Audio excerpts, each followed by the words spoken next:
విభా home స్కూల్కి స్వాగతం. పిల్లలు పరీక్షలకు బాగా ప్రిపేర్ అవుతున్నారనుకుంటాను. చాలామంది టెన్షన్ కూడా పడుతూ ఉంటారు. పరీక్షలు వస్తున్నాయంటేనే అటు విద్యార్థులలోనూ ఇటు తల్లిదండ్రులలోనూ టెన్షన్ మొదలవుతుంది.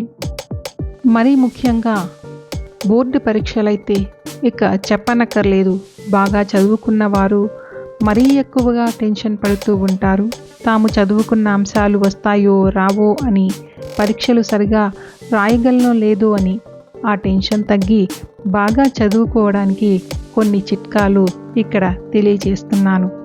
విద్యార్థులు ఇక్కడ చెప్పిన చిట్కాలు అంటే టిప్స్ పాటించడానికి ప్రయత్నం చేయండి. ముందుగా మీరు చదువుకునే గదిని శుభ్రంగా ఉంచుకోండి.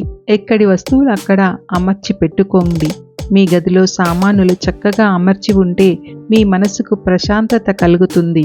చిందరబందరగా ఉంటే చదువు మీద ఏకాగ్రత ఉండదు. వీలైతే ఒక గ్రీన్ ప్లాంట్ ఉన్న కుండీని పెట్టుకోండి. మనసుకు చాలా హాయిగా ఉల్లాసంగా అనిపిస్తుంది. మనం చదివేటప్పుడు మన పరిసరాలు ఎంత క్లీన్గా పెట్టుకుంటే మన మనస్సు మైండ్ అంత ఫ్రెష్గా ఉంటాయి. తరువాత మొట్టమొదట మీరు ఒక లక్ష్యాన్ని ఏర్పరచుకోండి. మీరు ఎన్ని మార్కులు తెచ్చుకోవాలనుకుంటున్నారు అనేది మీ దృష్టిలో ఉంచుకోండి. నేను ఈ సబ్జెక్ట్లో ఇన్ని మార్కులు తెచ్చుకోవాలి అని ముందే అనుకొని చదవాలి. గోల్ పెట్టుకొని వదిలేయకుండా ఎప్పటికప్పుడు దాన్ని గుర్తు చేసుకుంటూ ఉండాలి. అలా గుర్తు ఉండటానికి ఒక కాగితం పైన మీ గోల్ని రాసి మీకు కనిపించేట్టు దగ్గరగా ఉంచుకోవాలి. మర్చిపోయే అవకాశం ఉండదు. ముందుగా దానికి ఒక ప్రణాళిక అనగా ప్లాన్ సిద్ధం చేసుకోండి. కొంతమంది అకాడమిక్ మొదటి నుండి కూడా బాగా చదువుతారు. కొంతమంది మొదటి నుండి కూడా చదువుని నిర్లక్ష్యం చేసి తీరా పరీక్షలు మొదలయ్యేసరికి ఏ పాఠం ముందు చదవాలో అర్థం కాక ఆ సమయానికి గాబరా పడుతూ ఉంటారు. అలా కాకుండా విద్యా సంవత్సరం మొదలైనప్పటి నుండి కూడా ఏ రోజు పాఠాలు ఆ రోజు చదివితే పరీక్షల సమయంలో టెన్షన్ పడవలసిన అవసరం ఉండదు. ప్లాన్ ప్రకారం చదవాలి కదా అని ఒక రోజులో మొత్తం చదవడానికి ప్రయత్నం చేయకూడదు. బోర్డు టైం టేబుల్ 2 నెలల ముందు తెలుస్తుంది కాబట్టి ఏ సబ్జెక్టుకు ఎక్కువ రోజులు సెలవులు వచ్చాయో చూసుకోవాలి. ఏ సబ్జెక్టుకు తక్కువ రోజులు సెలవు వచ్చాయో చూసుకోవాలి. అలా చూసుకుని ఏ సబ్జెక్టుకు తక్కువ రోజులు వచ్చాయి అంటే 1-2 రోజులు వచ్చినవి ముందుగా చదువుకొని ఉంచుకోవాలి. ఉదాహరణకి తెలుగుకి ఒక రోజు మాత్రమే ఉంటుంది బహుశా. అందుకని తెలుగులో పాఠాలు ముందుగానే చదివి పెట్టుకోవాలి. ఒక్క రోజులో నేర్చుకోవడం కుదరదు. అందుకని ఒక్క రోజులో రివిజన్ మాత్రమే పూర్తవుతుంది. అప్పుడు నేర్చుకునేది అంటూ ఏమీ ఉండదు. టైం సరిపోదు. అందుకని ముందుగానే చదివి పెట్టుకోవాలి. ఏ రోజు ఏ సబ్జెక్టు చదవాలి, ఏ పాఠాలు చదవాలి అని అనుకుని చదవాలి.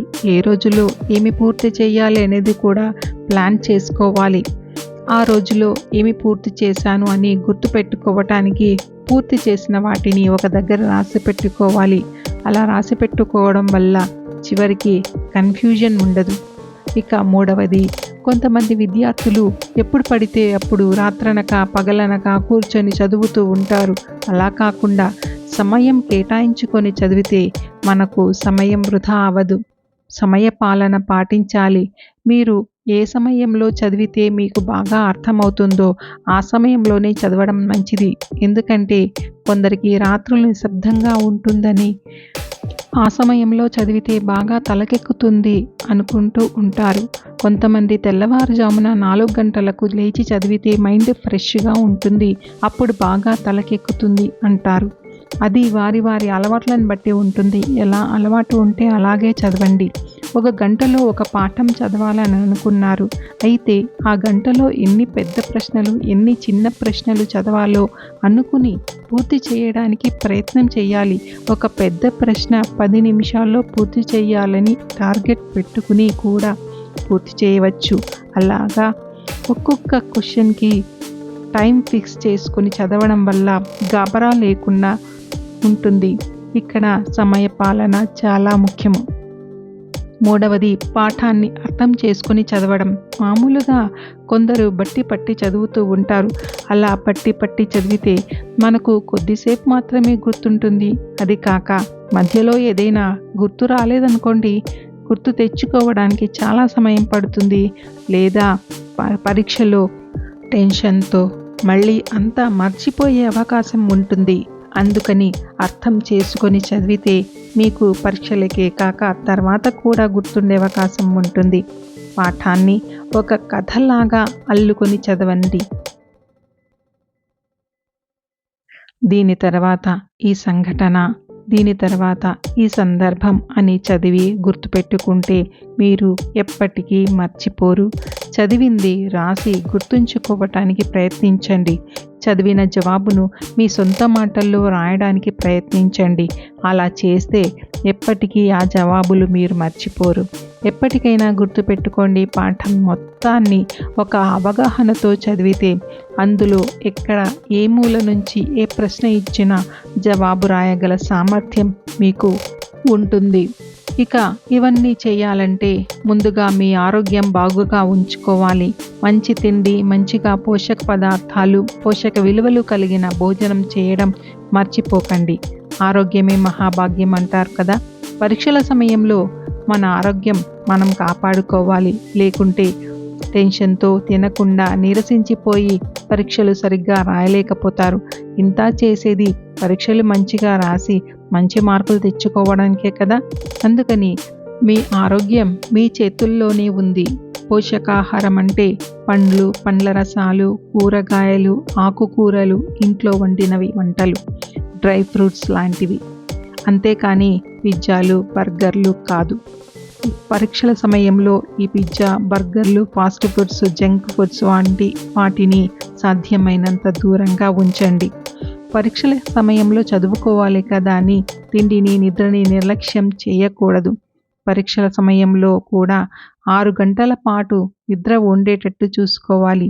నిద్ర మేలుకొని చదివితే తీరా పరీక్ష ముందు ఆరోగ్యం మీద ప్రభావం చూపుతుంది. చాలామంది పిల్లలు క్లాసు రూముల్లో బాగా చదువుతారు, కానీ ఎగ్జామ్స్ టైం వచ్చేసరికి అన్నీ మర్చిపోతారు. చదివిన విషయాలే అయినా ఎంతకీ గుర్తు రావు. దీంతో పాపం పరీక్షల్లో తక్కువ మార్కులు రావడం జరుగుతూ ఉంటుంది. ఇలాంటి టైంలో కొన్ని టిప్స్ ఫాలో అయితే టాప్లో ఉంటారని నిపుణులు చెబుతున్నారు.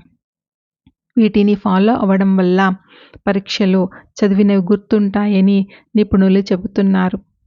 ఎప్పుడూ చదువుతూ ఉంటే సబ్జెక్ట్స్ గుర్తుంటాయి నిజమే, కానీ మధ్య మధ్యలో కాస్త రిలాక్స్ అయ్యి ఏదైనా పని చేయటం, ఇష్టమైన పనికి ఓ 10 నిమిషాలు కేటాయించడం చేయాలి. ఉదాహరణకు కొందరికి మ్యూజిక్ వినడం ఇష్టం, కొందరికి జోక్స్ వినడం ఇష్టం, కొందరికి ఆటలు ఆడడం, మరి కొందరికి కబుర్లు చెప్పడం ఇష్టం. ఇలా చేయడం వల్ల చదివినవి గుర్తుంటాయి. పిల్లలు కూడా తమ ఇష్టమైన టైంని మిస్ అవుతున్నామని ఫీల్ అవ్వకుండా ఉంటారు. ఇది ఒక్కొక్కరి విషయంలో ఒక్కో విధంగా ఉంటుంది. ఒకరికి పెద్దగా చదివితే ఇష్టం, చాలా బాగా గుర్తుంటాయి కూడా. మరికొంతమందికి చిన్నగా చదివితే ఎక్కువగా గుర్తుంటాయి. అది మీకు ఎలా గుర్తుంటే అలా చదవడం మంచిది. ఎలా చదివినా మీ మనస్సు, మీ బుర్రను పూర్తిగా చదివే దాని మీద కేంద్రీకరించండి. అంటే కాన్సంట్రేషన్ అనేది చాలా ముఖ్యం. మీరు ఎంతసేపు చదివారు అనే దానికన్నా ఎంత కాన్సంట్రేషన్తో చదివారు అన్నది ముఖ్యం.